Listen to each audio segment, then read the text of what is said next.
네, 민주통합당 장하나 의원입니다. 저는 처음으로는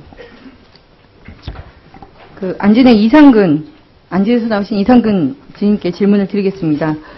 이상근 증인께서는 회계사 경력이 몇 년쯤 되십니까? 20년 됐습니다. 20여 년 되셨나요? 그러면 그동안 대략 몇 건의 외부감사 보고서 작성하신 것 같으십니까? 셀 수 없으십니까? 네, 정확히 기억은 없습니다만은 하여튼 상당히 많이 했습니다. 수천 건 되겠나요?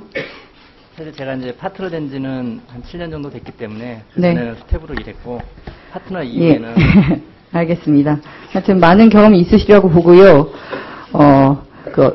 담당하시는, 그러니까 외부감사를 하시는 그 회사의 회계팀이 1조 4천억 원 상당히 유형 자산 중에 무려 5,200억을 손상차손을 하여서 제출한 이런 재무제표를 한 번이라도 본 적이 있으십니까? 비슷한 경우를. 제가 담당한 회사는 없습니다. 전에 들어도 좋습니다. 경험이 많으시니까요. 사실은 이제 감액 관련해서는 저희뿐만 아니라 다른 회사들도 실질적으로 이렇게 감액한 경우 있습니다. 네, 그러니까 규모를 물어본 겁니다. 당시에 안지는 글로벌 금융위기, 자동차 업계 불황, 매출 급감 이런 것 이유로 사측의 손상차손을 권고하긴 하셨죠. 저희들이 권고라기보다는요, 저희들이 실질적으로 그 당시에 상황을 봤을 때 감액 사유가 충분히 있을 수 있다. 네, 그러니까 알겠습니다. 기말에 그거를 검토를 해라. 이렇게. 네, 검토를 요청했는데, 예. 이런 경우 해당 회사의 회계팀들이 순순히 받아들입니까? 다른 회사의 경우에서 손상차손이란 부분을? 저희들이 권유를 했지만 사실 그거는 회사가 기말에 이제 판단할 사항이고요. 그러니까 지금 질문을, 그러니까 시간이 짧기 때문에 좀 간단하게 답해 주셨으면 하고요. 회사 회계팀들이 이제 외부감사들이 손상차손을 좀 감액을 아까처럼 뭐 요청이나 권고를 했을 때 저항하지 않습니까? 자산가치 줄어드니까? 특별히 뭐 저항은 그러니까 뭐 저항이라기보다는 사실 자기들이 판단해서 저희들이 권고가 맞으면 받아들이는 것이고 또 저희들이 권고가 틀렸으면 안 할 수 있는 겁니다. 예. 할 수 있는데 저는 경향성 물어보는 거고요. 그냥 경험에 미루어 봐서 20년간의 경험상 뭐 특별히 위증되지 않으니까 좀 자연스럽게 답해 주시고요. 이번에 쌍용차 경우에 손상차손을 이렇게 권고하셨을 때 순순히 받아들였습니까? 아니면은 가능하면 자산가치를 깎지 않으려고 어떤 이견 표명이 있었습니까? 그 당시에는 뭐 알겠다고 제 기억에는 그 당시에는 뭐 알겠다고만 했지 그거를 뭐 받아들이고 안 받아들이는 상황은 아니었습니다.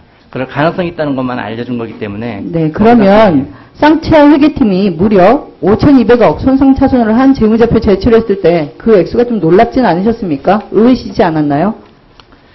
그 당시에 사실은 지금은 이제 경제가 많이 좋아져서 사실은 그 당시 기억하기 어렵겠지만은 사실 그 당시에는 상당히 제 개인적인 생각으로는 어려웠던 시절이었습니다. 사실은 쌍차 같은 경우에 이제 이미 12월 달에 가동 정지가 들어가 있었고 또 임금 지급 정지가 있었습니다. 그리고 이제 1월 9일 날 또 법정 관리 신청이 있었고요. 그러니까 5,200억이 그냥 받아들여지시던가요? 예, 자연스럽게? 받아들여졌습니다. 예. 당시 같은 기간에 안진이 외부감사하던 GM대우 경우에 본사가 도산해서 지금 쌍차보다는 훨씬 더 어렵게 이후에 추정 생산량이 거의 뭐 10% 정도도 남지 않을 위기였는데 그때 GM대우가 28억밖에 손상차손을 계상치 않습니다. 그거 알고 계십니까? 예, 알고 있고요. 적정했습니까? GM대우 사정은 제가 정확히 모르지만은 네. 그 당시에 재무 현황을 보면은 GM대우는 2008년에 사실 매출액이 12조 5천억에서 12조 3천억 사실 거의 비슷했습니다. 하지만 쌍차는 매출이 34% 정도 감소를 했습니다. 그래서 결국은 GM의 어떤 경영 상황하고 쌍차하고는 분명히 다르다고 생각을 합니다. 그래서 GM 같은 경우는 글로벌 기업이고 또 여러 가지 대안이 있을 수 있지만은 쌍차는 아까 뭐 경쟁력상 오전 질의 때 보셨는지 모르겠지만 서유럽 시장에 2만 대 정도 아주 악의적으로 수출하지 않은 것 보셨습니까? 매연저감장치 관련된 지적 보셨습니까?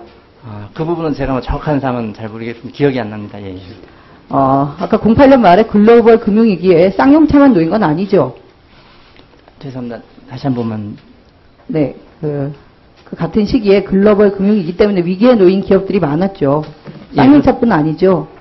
예, 그렇습니다. 근데 많은 회계사님한테 물어봤습니다. 이런 회사 회계팀이 자진해서 5,200억 이런 과다한 수상차손을 하고 또 셀프로 회생 절차도 신청을 하고 이런 케이스들이 듣도 보도 못했다는 게 너무 많고요. 그 점은 저는 20년 경험상 충분히 공감하시라고 봅니다.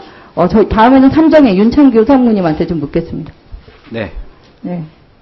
09년 초에 정부가 원래 2011년에 도입할 것으로 예정됐던 국제회계 기준을 좀 앞당겨 도입해서 당시에 경영난에 있고 글로벌 금융위기 앞에서 취약해진 기업들한테 어떤 혜택을 준 것 알고 있습니까? 정확히 모르겠습니다. 그 부분은. 정확히 모르신다고요? 네.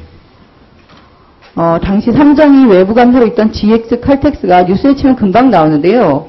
자산 재평가, 그러니까 원래는 취득 가액으로 장부에 올려야 되는데 시장을 반영한 감정가액을 올릴 수 있는 국제회계 기준 2년 앞당겨서 더 도입할 수 있도록 정부가 조처를 해가지고 삼정이 외부 감사였습니다. GX 칼텍스가 9천억 원 자산 증가를 합니다.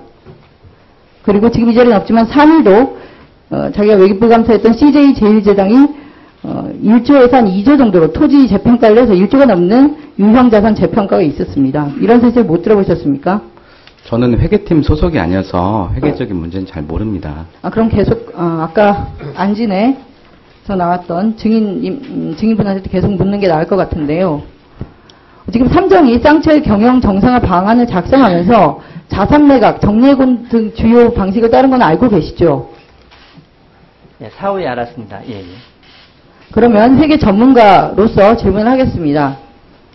당시에 많은 기업들이 그 금융위기를 앞두고 그 유형자산을 재평가해서 어떤 채무라든가 아까 지금 그 부채 비율 561%로 정리해고 2,600명을 해야 된다는 이런 경영 정상화 방안 같은 게 안 나오도록 재평가되도록 했던 조처에 대해서 알고 계시죠? 예, 그 회계 원칙은 사실은 회사가 판단할 사항이고요. 사실 제가 말씀드린 거는 회사가 회계 원칙은 선택할 수가 있습니다. 그래서 아까 말씀대로 위법하다는 상황이 아니라 예. 그런 방법도 택할 수 있던 거는 아시죠? 예, 그 당시 기준. 그 방법을 안 택해서 2,600여 명의 천문학적인 정리해고가 되고 또 그 중에 22분 이상 돌아가신 마당에 그때의 삼정이 어떤 제출했던 경영 정상화 방안이 적절했다고 전문가로서 판단하십니까? 다른 자구책이 없었습니까? 다른 기업들은 1조씩 자산 늘릴 때 왜 쌍차만 5,200억 자산을 줄여야 됐습니까? 납득되십니까? 경영 정상화 방안에서는 제가 코멘트 드리기가 어려울 것 같고요. 그 5천억은 사실 그 당시에 이미 제가 한마디만 말씀드리면은 쌍차가 2007년 말에는 시가총액이 사실은 7,400억 정도 됐습니다. 하지만은 2008년 말에는 법정관리 신청 이전이지만은 시가총액이 1,100억 정도밖에 안 됐습니다. 결국 그만큼 84% 정도 이렇게 제가 그거 들었다는 얘기는 감정원 강의조사에서 봤던 말씀이시고요. 그러니까 그런 전문적인 얘기로 하셔도 몰아가셔도 국민들이 납득 못하는 부분이 분명히 있죠. 왜 이런 일이 쌍차에만 벌어집니까? 그리고 하필이면 상하이차가 먹튀한다는 얘기가 나오고 있는데 쌍차와 안진이 8,700억이라는 손상차손된 그 유형자산 어떤 손상차손으로 회사의 어떤 그 부채율을 높여놓고 경영상 위기를 조장해놓고 오전길에서 심상정 의원님이 밝혀주신 대로 유동성 위기도 조작된 것이다. 쌍차는 진짜 먹튀를 하고 싶었다는 이런 외교 문서도 지금 밝힌 상황 아닙니까? 그리고 삼정은 이를 바탕으로 2,600명 정리해고한다는 안을 내놓고 더 어이가 없는 건 3일의 조사보고서입니다. 거기 가면 토지 가격 제대로 올려놨고요. 부동산 가격 다시 올려놨어요. 근데도 정리해고 전제로 하고 있습니다. 그냥 토지 부동산 똑같 만들어 놓고 정리해고 한다고 했는데 3일은 사기치는 거죠. 가격 다시 다 올려놓고 그러면 그 토지는 2,600명이 일을 하면 값이 떨어지는 토지고 2,600명이 잘리면 제값 받는 토지입니까? 그게 말이 됩니까? 전문가로서 이 비상식적인 거를 받아들일 수 있으시겠어요? 법대로만 하면 됩니까? 지금 다 이렇게 법대로 책임 없다고 해가지고 희생자 나오고 있는 거 아닙니까? 정부도 지금 같은 시점에 미국에서도 빅3 수십만 명 정리해고한 거 저희도 알고 있습니다. 근데 거기 자살자 이렇게 수두룩 나왔습니까? 조사위원 보고서에 대해서는 제가 특별히 이렇게 자세한 내용을 알지 않기 때문에 그거는 제가 코멘트하기 어려울 것 같습니다. 저도 이 자리에 있는 분들이 다 책임을 회피하고 있는 게 너무 아침부터 어이가 없는데요. 고용부는 고용부대로 정부는 정부대로 여기 참여한 회계법인들은 그냥 법에만 위반 안 되면 뭐 정상화 방안이든 재무제표든 뭐 감사보고서내서 수수료만 받아가면 되는 줄 아시는 것 같은.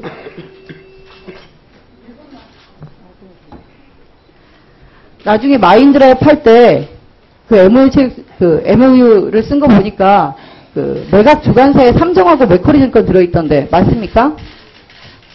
맞습니다.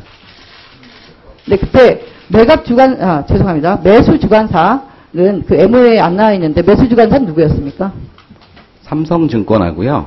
그다음에 로스차일드라는 외국계 법인하고 컨소시엄으로 자문을 했습니다. 그렇게 알고 있습니다. 그때 뭐 수익률화가 아니라 수수료가 얼마 정도 됐죠? 매각자 측을 말씀하시는 건가요? 뭐 아시는 걸 말씀해 주시죠. 매수자 쪽은 저희가 알 수 없고요. 그렇죠. 매각자 측은 그 법정 관리는 그 중앙지방법원에서 정하는 수수료 유리 준칙이 있습니다. 아, 네. 그럼 성공보수 따로 받으신 건 얼마 되시죠? 네, 그 준칙에 그 저희가 그 80%를 적용받았고요.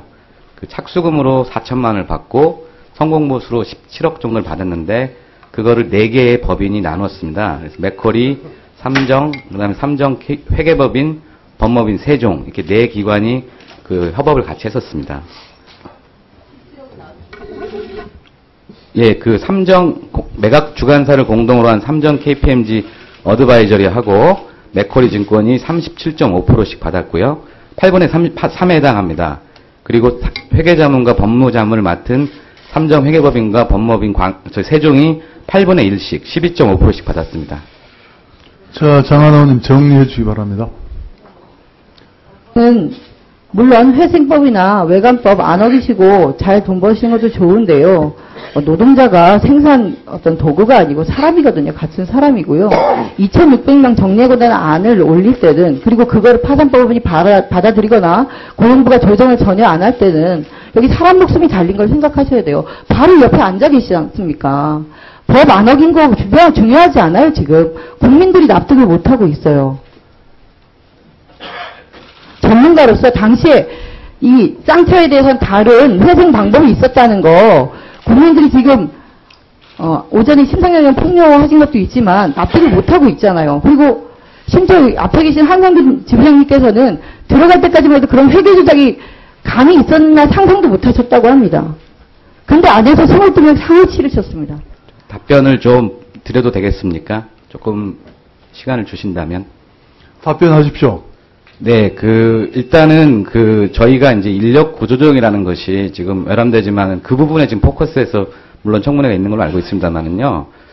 저희가 회사의 자산이랄지, 뭐 오전에 나온 HPB랄지, 이런 문제와 그 회사의 갱생 방안, 경영 정상화 방안은 직접적 관련성이 없습니다. 그 부분에 대해서 좀 부연 설명을 드리면, 향후에 회사가 차를 대충 몇 대 정도 팔 수 있겠는가, 저희가 미래 10년 정도에 추정을 했는데요. 그 판매 수량에 대비해서 회사의 그 차당 단가를 곱해서 매출액을 구한 다음에 회사의 비용 구조들을 반영을 했습니다. 차 한 대 만드는 데 들어가는 코스트가 있기 때문에요. 그랬을 때 회사의 10년간의 현금 흐름이 부의 현금 흐름을 보이는 게 저희 전문가가 명확했습니다. 그렇기 때문에 첫 번째로 도입한 방안은 대리점 같은 거 최대한 통폐합해서 판매와 관련된 비용들을 줄여라. 저희가 개선 과제들을 전달했습니다. 두 번째로는 그 구매업체들과 그 통합 구매랄지, 그 다음에 모듈 구매랄지 이런 걸 통해서 구매 비용을 10년간 한 5,600억 줄여라. 세 번째로는 현재 인원들에 대해서 급여 동결하고, 그 다음에 복리후세 같은 경우는 대폭 삭감을 해라. 그런 비용들을 전부 긁어서 탈탈 털었습니다. 그리고 유형자산 중에서도 회사의 창원 평택공장 이외에 대부분의 유형자산들은 다 매각을 해라.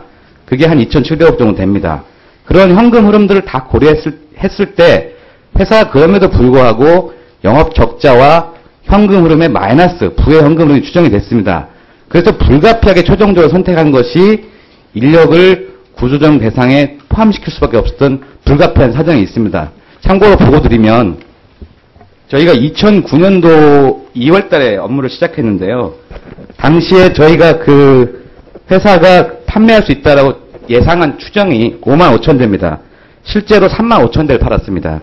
2010년도 저희가 9만 8천 대 정도 팔 거라고 예상을 했는데 실적은 8만 1천 대입니다. 2011년 12만 대 판매할 수 있다. 회사 실적은 11만 대입니다. 올 상반기 9만 2천 대 판매할 수 있을 거라고 봤습니다. 실적은 5만 6천 대입니다.